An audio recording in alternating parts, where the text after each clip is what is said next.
Good evening दोस्तों। आज है 5 सितंबर और आज का हम लोग करंट अफेयर्स देखेंगे। एडिटोरिया के करंट अफेयर्स के अंतर्गत आ चुकी एडिटोरिया का करंट अफेयर्स जो है हम लोग एट द रेट ऑफ 365 जो कि एक चैप्टर के अंतर्गत एडिटोरिया के करंट अफेयर्स में जो है लिखा गया है, तो उसको कोशिश करेंगे कि समाप्त कर दें। लेकिन यहाँ पर हम आपको ये भी बता दें कि ये जो न्यूज एट द रेट 365 ये चैप्टर है, 8वां चैप्टर है इसका एडिटोरिया का। इसमें जो आज करंट अफेयर्स बताएंगे आप लोगों को, वो करंट अफेयर्स बहुत ही महत्वपूर्ण है। वो इससे जो है आपको किसी न किसी एग्जाम में, यूपी का एग्जाम हो या बिहार का, खास करके बिहार का जो है कुछ करंट अफेयर्स है वो पूछा जा सकता है। तो आप लोग इस वीडियो को जो है शेयर जरूर कर दें, जिससे कि आपके जितने भी सहपाठी दोस्त हैं उनको भी फायदा हो जाए, क्योंकि उसके बारे में जो है एडिटोरिया में डिटेल्स में लिखा गया है। तो चलिए हम लोग स्टार्ट करते हैं। हालांकि स्टार्ट करने से पहले जो है आपको, चूंकि आज 5 सितंबर है और आज है टीचर्स डे, तो हैप्पी टीचर्स डे जो है आप लोगों को। तो स्टार्ट करते हैं हम लोग एडिटोरिया का करंट अफेयर्स। और एडिटोरिया के करंट अफेयर्स के अंतर्गत जो है आज पहला करंट अफेयर्स देखेंगे, ये है राम मंदिर के बारे में। इसके बारे में जो है पीडीएफ कुछ हम आपको पहले भेज चुके हैं कल में, लेकिन जो कुछ पार्ट है वो आज है। तो इसमें आपको राम मंदिर के बारे में आपको ये याद रखना है कि जहाँ पर राम मंदिर बनाया गया है वो प्रांगण जो में पहले कहा जाता था कि वहीं जो है राम भगवान का जन्म हुआ था, और वहां पर एक मंदिर था जिसको कि 1528 ईस्वी में जो है बाबर ने तुड़वा दिया था। और बाबर, हालांकि नहीं कहें, बाबर का जो है कमांडर था मीर बांकी, इसने जो है तुड़वाया था बाबर के कहने पे। और वहां पर जो है एक बाबरी मस्जिद बनवा दिया था। और ये जो है उसके बाद ये वहां पर विवाद का जो है एक सिलसिला यहीं से जो है चालू होता है। और चूंकि उस समय जो है मुगलों की सत्ता थी, फिर धीरे धीरे अंग्रेजों की सत्ता आई, और अंग्रेजों की सत्ता जब आई तो 1859 ईस्वी में जो है ये विवाद और बढ़ गया। और इसी क्रम में जो है क्या होता है कि अलेक्जेंडर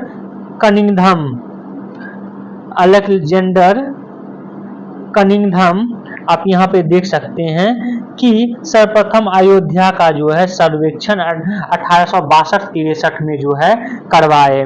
और चूंकि अलेक्जेंडर कनिंघम जो है ये पुरातत्व विभाग से भी थे, तो ये जो इसलिए इनकी रुचि इसमें ज्यादा थी। तो उसके बाद जो है जब भारत आजाद होता है तो ये 1949 में जो है सरकार इसे विवादित संपत्ति घोषित कर देता है। और बीबी लाल जो कि एक इतिहासकार हैं, उनके नेतृत्व में जो है 1976 और 77 में खुदाई प्रारंभ होती है।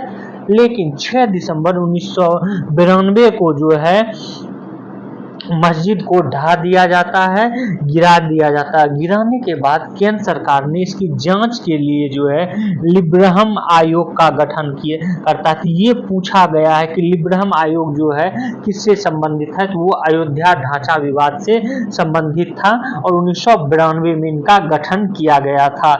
उसके बाद जो है इसकी सुनवाई चलते रहती है, और 2010 में जो इलाहाबाद उच्च न्यायालय के 3 न्यायाधीशों की पीठ ने हिंदू और मुसलमानों को जो है लेकर साझा फैसला सुनाया था। ये ज्यादा इम्पोर्टेंट नहीं है, इसको याद नहीं रखना। ये इम्पोर्टेंट तथ्य है कि 9 नवंबर 2019 को जो है सुप्रीम कोर्ट ने हिंदू के पक्ष में जो है ये फैसला दिया और मुसलमानों के लिए एक अलग जमीन का टुकड़ा जो है देकर वहां पर मस्जिद बनाने की बात कही गई। और उसी जब यहाँ पर जो है हिंदू के पक्ष में ये आया तो उसके बाद जो है 5 अगस्त 2020 को प्रधानमंत्री द्वारा उसकी आधारशिला रखी गई और 22 जनवरी 2024 को जो है प्राण प्रतिष्ठा किया गया। तो प्राण प्रतिष्ठा का डेट आप लोग जरूर याद रखेंगे। और जो महत्वपूर्ण तथ्य है, इम्पोर्टेंट है, जिसको याद रखना ही रखना है कि राम जन्मभूमि को जो है इसको मंदिर को बना कौन रहा है, तो लार्सन एंड टुब्रो कंपनी है ये बना रही है, ये याद रखना है। क्योंकि इससे पहले जो है संसद भवन किसने बनवाया है ये पूछा जा चुका है बीपीएससी के एग्जामों में और विभिन्न एग्जामों में भी पूछा जा चुका है।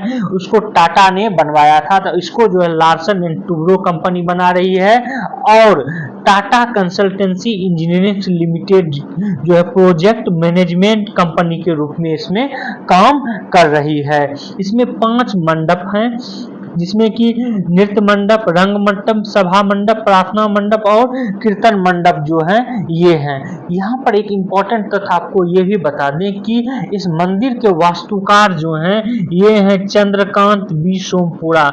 अगर आप लोग हमारा डेली करंट अफेयर्स का जो है सीरीज देख रहे होंगे जो कि हम विभिन्न पेपरों से आपको करंट अफेयर्स बताते हैं, तो ये इन सब के बारे में हम डिटेल्स में चर्चा कर चुके हैं कि ये सब इम्पोर्टेंट तथ्य है कि वास्तुकार कौन है, कौन सी कंपनी बनाती है, ये तो आप लोग जो है जरूर याद रखेंगे कौन सी कंपनी बना रही है, इसको ये पूछा जा सकता है। आगे हम आपको बता दें कि भगवान राम की जो प्राण प्रतिष्ठा की गई है, जो बालक रूप में मूर्ति है उसको बनाया है अरुण योगी राज ने, ये भी आप लोग याद रखेंगे। अगला इम्पोर्टेंट करंट अफेयर्स है, इम्पोर्टेंट ही नहीं बहुत ही इम्पोर्टेंट है, बिहार में किसी न किसी एग्जाम में जरूर पूछा जाएगा। ये है भारत रत्न कर्पूरी ठाकुर से संबंधित। कर्पूरी ठाकुर के 100वें जन्म दिवस पर जो है इनको भारत रत्न से सम्मानित करने की घोषणा की गई।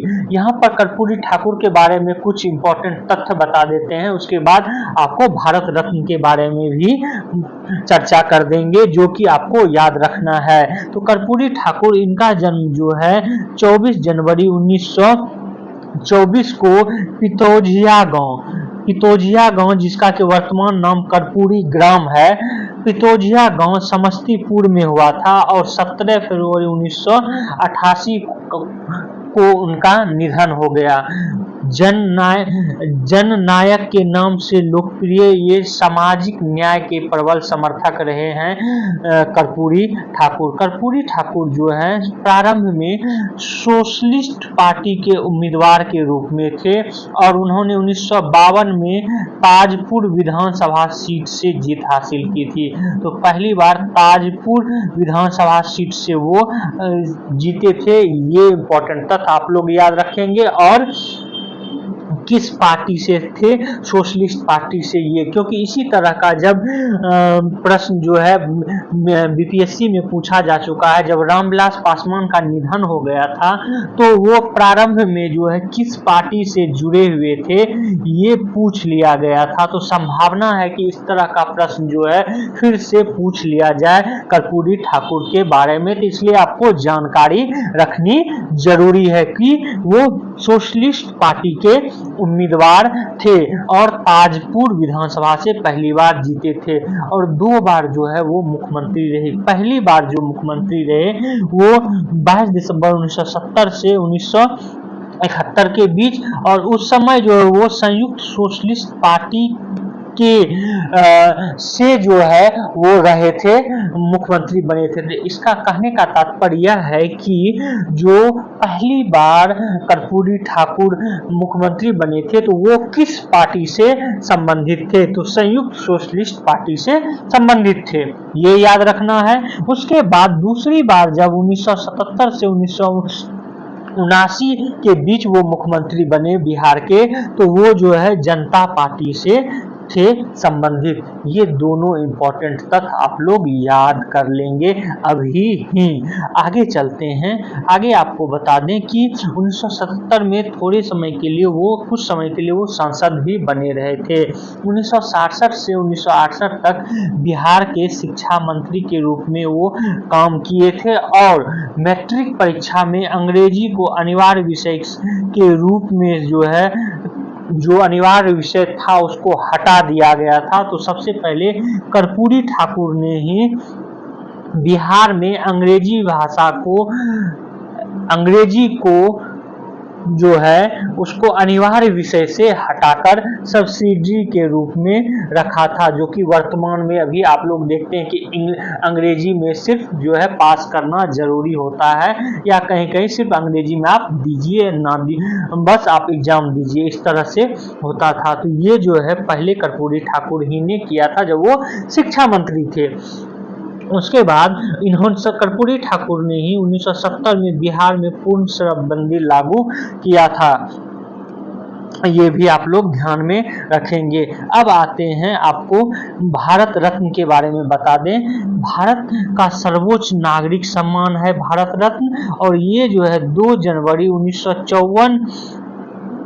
1954 से जो है ये दिया जा रहा है। कहने का तात्पर्य है कि भारत रत्न देने की या भारत रत्न की स्थापना 1954 में की गई थी, और सबसे पहले जो है भारत रत्न वो मिला था किनको, आज जिनका जन्म दिवस है, सर्वपल्ली राधाकृष्णन, जिनके की जन्म दिवस पे हम लोग मनाते हैं क्या, टीचर्स डे। तो सबसे पहले सर्वपल्ली राधा कृष्णन को जो है दिया गया था भारत रत्न, ये भी याद रखेंगे। इस वर्ष जो है समिति बनाकर कर्पूरी ठाकुर, लालकृष्ण आडवाणी, चौधरी चरण सिंह, पीवी नरसिम्हा राव और MS स्वामीनाथन, इन 5 व्यक्तियों को जो है दिया गया सर्वोच्च नागरिक सम्मान भारत रत्न। और इस पुरस्कार में कोई आर्थिक अनुदान नहीं दिया जाता है, ये भी आप लोग ध्यान में रखेंगे। मानव प्रयास में किसी भी क्षेत्र में असाधारण सेवा और उच्च स्तर के प्रदर्शन के लिए ये पुरस्कार दिया जाता है। 1954 में पहले प्राप्तकर्ता थे सर्वपल्ली राधाकृष्णन, उसके बाद C राजगोपालाचारी और CV रमन। तो 1954 में पहली बार जो भारत रत्न दिया गया था वो 3 व्यक्तियों को दिया गया था, सर्वपल्ली राधाकृष्णन को सबसे पहले, उसके बाद C राजगोपालाचारी, उसके बाद CV रमन को दिया गया था। और कर्पूरी ठाकुर जो है ये 49वें व्यक्ति हैं, 49वें व्यक्ति हैं जिनको कि ये सम्मान दिया गया है। इसके बारे में हम डिटेल्स में जो है डेली करंट अफेयर्स में भी आपको बताए हैं। अब अगला जो व्यक्ति जिनको कि दिया गया है भारत रत्न, उसके बारे में जानकारी ले लेते हैं। ये हैं लालकृष्ण आडवाणी, इनको 50वां जो है भारत रत्न सम्मान दिया गया है। इनका जन्म जो है 8 नवंबर 1927 को कराची में हुआ था, और 1942 में वे RSS से जुड़े और वर्ष 1980 में स्थापित भाजपा के संस्थापक सदस्यों में से जो है एक रहे लालकृष्ण आडवाणी। वे नेत्रा उपनाम से एक नियमित सिनेमा कॉलम भी लिखते थे पहले। आपातकाल के दौरान उन्होंने बंगाल में गिरफ्तार किया गया और उन्होंने 1949 में द पीपल बेट्रियाड नामक पुस्तक की भी रचना की थी। ये पुस्तक जो है आप लोग जरूर याद रखेंगे। आगे देखते हैं, इनकी आत्मकथा जो है वो है my country my life. My country my life Lalkrishna Advani की आत्मकथा का नाम है। उन्होंने राम मंदिर के लिए समर्थन पाने के लिए सोमनाथ से अयोध्या तक जो है रथ यात्रा की थी। कब? 25 सितंबर 1990 को जो है ये शुरुआत की थी। इस यात्रा के दौरान 22 अक्टूबर 1990 को रात को समस्तीपुर में उन्हें जो है गिरफ्तार कर लिया गया था। 6 दिसंबर 1992 को रथ यात्रा ने अयोध्या में प्रवेश किया, जिसके बाद बाबरी मस्जिद का जो है विध्वंस हुआ। उनके नेतृत्व में कुछ अन्य यात्री जनादेश यात्रा, भारत सुरक्षा यात्रा, स्वर्ण जयंती रथ यात्रा, भारत उद्भव यात्रा, ये सब यात्राएं जो है की गई है। लालकृष्ण आडवाणी की राजनीतिक कैरियर की बात करें तो 1967 से 70 तक दिल्ली महानगर परिषद के जो है अध्यक्ष चुने गए।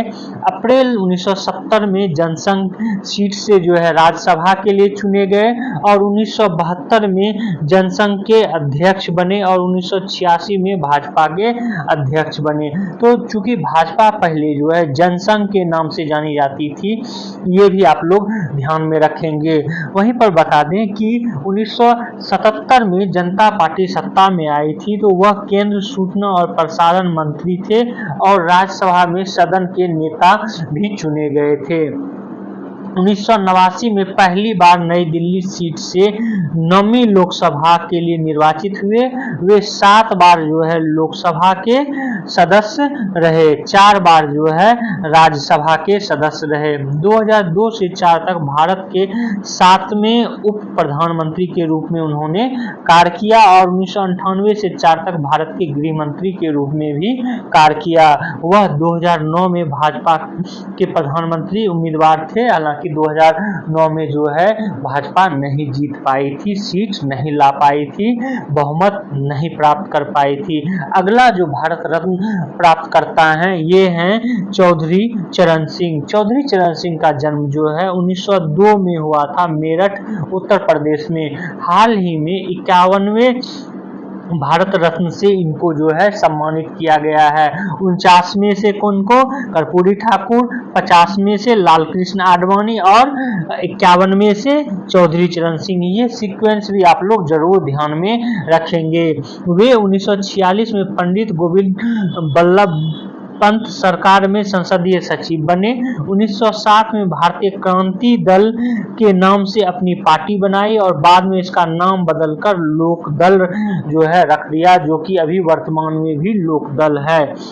1966 में और फिर 1970 में यूपी के 5वें मुख्यमंत्री जो है वो बने थे। भारत के तीसरे उप प्रधानमंत्री के रूप में उन्होंने कार्य किया था और 1979 में जो है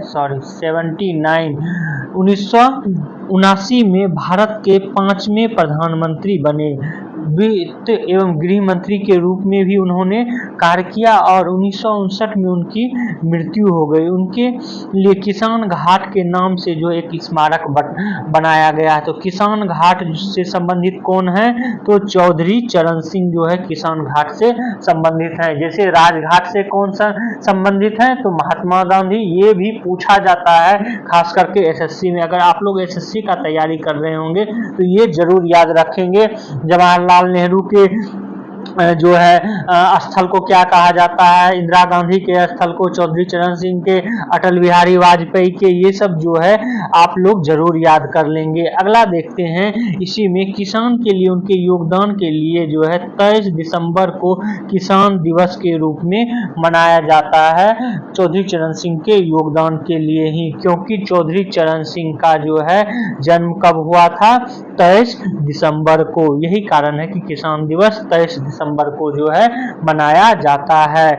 आगे देखते हैं, कृषि विषय पर उन्होंने किताबें लिखी। भारत की आर्थिक नीति, गांधीवादी खाका और भारत का आर्थिक दुष्प्रभाव, कारण और उपचार, ये सब उन्होंने पुस्तक लिखी। अगला जो व्यक्ति हैं वो हैं नरसिम्हा राव, पी.वी. नरसिम्हा राव, जिनको कि भारत रत्न दिया गया और इनका जन्म जो है 28 जून 1921 में तेलंगाना में हुआ था। हाल ही में उन्हें 52वां भारत रत्न जो है दिया गया है। 1971 में वे आंध्र प्रदेश के चौथे मुख्यमंत्री बने और इंदिरा गांधी और राजीव गांधी सरकार में उन्हें गृह मंत्री का कार्यभार संभाला। उन्होंने केंद्रीय विदेश, मानव संसाधन विकास, रक्षा मंत्री के रूप में भी जो है काम किया था नरसिम्हा राव। और 1991 में जो है भारत के 9वें प्रधानमंत्री बने और उनके कार्यकाल में ही बाबरी मस्जिद का ध्वंस हुआ था। ये ज़्यादा इम्पोर्टेंट नहीं है। आगे देखते हैं। 23 दिसंबर 2004 को उनकी मृत्यु हो गई और उसने ज्ञान भूमि के रूप में एक स्मारक बनाया गया। ज्ञान भूमि किससे संबंधित है? तो पीवी नरसिम्हा राव से जो है संबंधित है। और यहाँ पर जो इम्पोर्टेंट तथ्य जो आपको जानना चाहिए कि पीवी नरसिम्हा राव के कार्यकाल में ही जो है एलपीजी जिसको कि हम लोग बोलते हैं वैश्वीकरण, लिबरलाइजेशन, प्राइवेटाइजेशन और ग्लोबलाइजेशन। एलपीजी गैस की बात नहीं हो रही है, यहाँ लिबरलाइजेशन, प्राइवेटाइजेशन और ग्लोबलाइजेशन इसकी बात कही गई है। और इन्हीं के समय जो है मनमोहन सिंह जो है वो वित्त मंत्री थे जिन्होंने कि ये कार्य एलपीजी लाए। आगे इनके बारे में बता दें कि उन्होंने स्वर्गीय श्री विश्वनाथ सत्यनारायण के प्रसिद्ध तेलुगु उपन्यास वेई पदागलू का हिंदी अनुवाद जो है किया था। उनकी आत्मकथा द इनसाइडर 1998 में प्रकाशित हुई थी। द इनसाइडर उनकी आत्मकथा है। एलपीजी सुधार जो है इन्होंने ही पेश किया था। लिबरलाइजेशन, प्राइवेटाइजेशन और ग्लोबलाइजेशन। 1992 में नेशनल स्टॉक एक्सचेंज की स्थापना जो है इन्हीं के समय में हुई थी, जिसको कि हम लोग NSE बोलते हैं, नेशनल स्टॉक एक्सचेंज। इनके कार्यकाल के दौरान 73वें और 74वें संवैधानिक संशोधन जो है हुआ था। 73वां संवैधानिक संशोधन किससे संबंधित है? तो पंचायती राज से संबंधित है। और 74वां संविधान संबंधन किससे है? तो नगर पालिका से संबंधित है, नगर पालिका से और पंचायती राज से। तो ये जरूर आप लोग ध्यान में रखेंगे। आगे है अगला जो व्यक्ति हैं वो हैं MS स्वामीनाथन, जिनको कि भारत रत्न दिया गया है। इनका जो है 1925 में हुआ था और 23 सितंबर 1923 को इनका जो है निधन हुआ। हाल ही में इनको 53वां भारत रत्न जो है दिया गया है। भारत में हरित क्रांति के ये जनक थे MS स्वामीनाथन और 1961 से 72 तक भारतीय कृषि अनुसंधान संस्थान के, जिसको कि ICMR बोलते हैं, भारतीय कृषि अनुसंधान के ये निर्देशक थे। और उस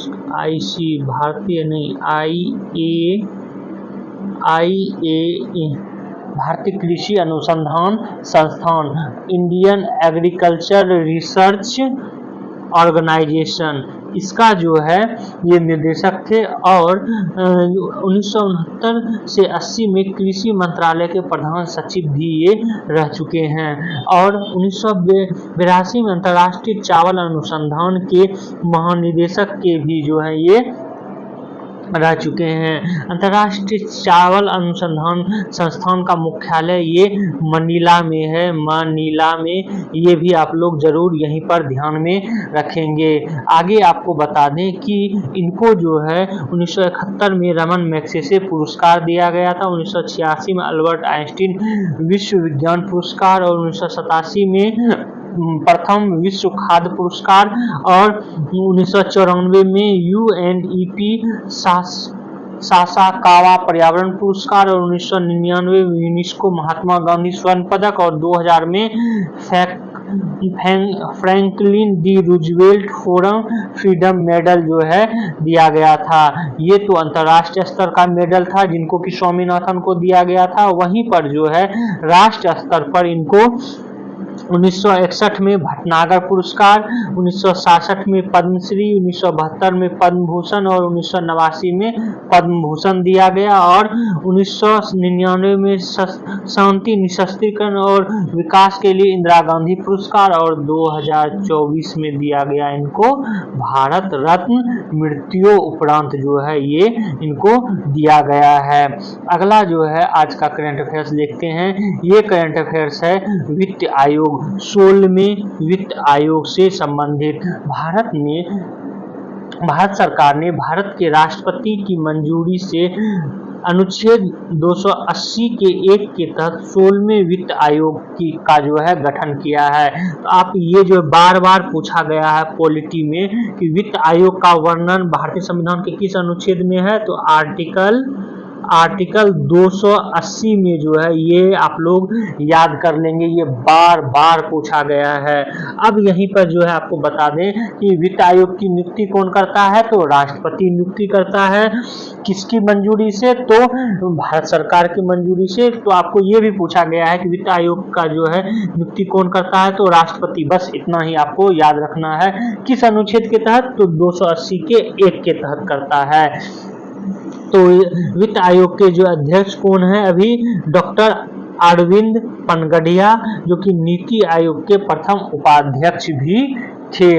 और सचिव जो है ऋतिक रंजनम पांडे जो हैं ये बने हैं वित्त आयोग के सचिव। और सदस्य में जो है अजय नारायण झा, सौम्या क्रांति घोष, एनी जॉर्ज मैथ्यू और मनोज पांडा जो है ये इसके सदस्य हैं।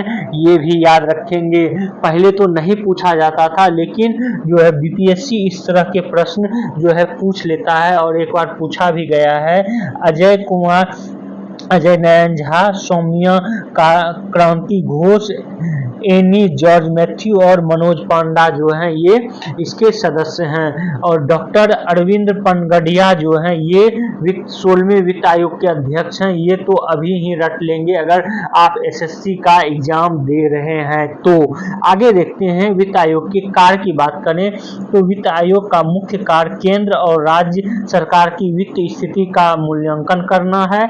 इसके अतिरिक्त केंद्र और राज्यों के बीच करों का बंटवारे की सिफारिश करना और राज्यों के बीच इन करों के वितरण को निर्धारित करने वाले सिद्धांत का निर्धारण करना, भारत की संचित निधि से राज्यों को सहायता अनुदान के नियंत्रण करने वाले सिद्धांतों की स्थापना करना, ये जो है वित्त आयोग के प्रमुख कार्य हैं। वित्त आयोग के जो है अन्य कार्यों में आयोग आपदा प्रबंधन और वित्त पोषण से वित्त व्यवस्था में समीक्षा करेगा, ये भी है। और 15वें वित्त आयोग के अध्यक्ष एनके सिंह थे। ये जो है पूछा जा चुका है। और एनके सिंह की जो अवधि थी वो 2025-26 तक थी।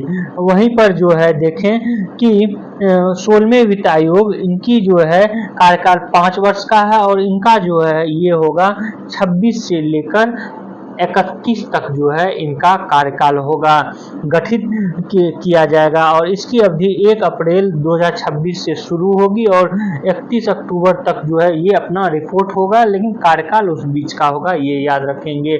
16वें वित्त आयोग के लिए संयुक्त सचिव 2 पद और आर्थिक सलाहकार के 1 पद सृजित किए गए हैं। आज जो है यहीं तक करंट अफेयर्स छोड़ देते हैं। अगर आज तो सोच रहे थे हम कि पूरा कर देने के लिए, अगर पूरा करेंगे तो करीब 1 घंटे का से ऊपर का वीडियो बन जाएगा। तो हम सोचते हैं कि अच्छे से पढ़ें, लेकिन आधे घंटे में ही पढ़ें। तो आप लोग हमारे इस वीडियो को शेयर करें, सब्सक्राइब करें और बेल आइकन को जरूर दबा लें। Thank you for watching this video.